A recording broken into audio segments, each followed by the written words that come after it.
वहीं स्वामी चक्रपाणी ने कहा है कि सुप्रीम कोर्ट और मोदी सरकार राम भक्तों के जज्बात की कदर नहीं कर रही, इसी की वजह से राम मंदिर की तामीर नहीं हो पा रही। नरेंद्र मोदी पूरी दुनिया घूम आए लेकिन अभी तक अयोध्या नहीं गए। सबसे ज्यादा बोलने वाला पीएम राम मंदिर पर खामोश है, जो कि राम भक्तों के साथ नाइंसाफी है।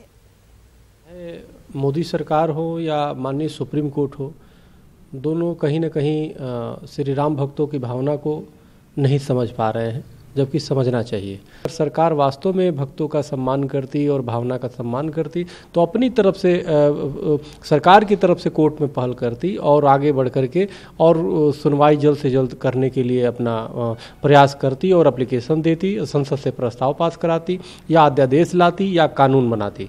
उस सरकार उस पे राम जी पे ध्यान नहीं दे रही है। प्रधानमंत्री मोदी जी अभी तक अयोध्या जी नहीं गए, पूरे विश्व का भ्रमण कर लिया। सबसे ज़्यादा बोलने वाले प्रधानमंत्री मोदी जी अब तक 50 से ऊपर 60 तक करीबन मन की बात कर दिया। एक बार भी मन से भगवान श्री राम मंदिर के निर्माण की बातें नहीं आई। तो क्या कहेंगे, कहीं ना कहीं सरकार और सुप्रीम कोर्ट दोनों राम भक्तों की भावना को समझ नहीं पा रहे, राम भक्तों की भावना को अनदेखा कर रहे हैं, जो बहुत ही दुर्भाग्यपूर्ण है। इस वक्त की बेहद अहम खबर, टीएमसी एमपी केडी सिंह की जायदाद कुर्क कर ली गई है। दरअसल पोंजी स्कीम मामले में ईडी ने, एनफोर्समेंट डायरेक्टरेट ने 238 करोड़ की यह जायदाद कुर्क की है। जायदाद में कुफरी का रिजॉर्ट, चंडीगढ़ का शोरूम भी शामिल है।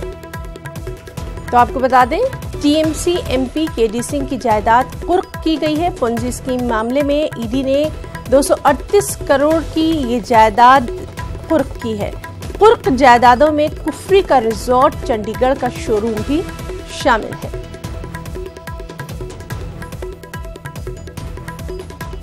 तो एनफोर्समेंट डायरेक्टरेट की बड़ी कार्रवाई, टीएमसी एमपी केडी सिंह के खिलाफ उनकी जायदादें जो हैं वो कुर्क की गई हैं। पोंजी स्कीम मामले में ईडी ने ये कुर्की की है।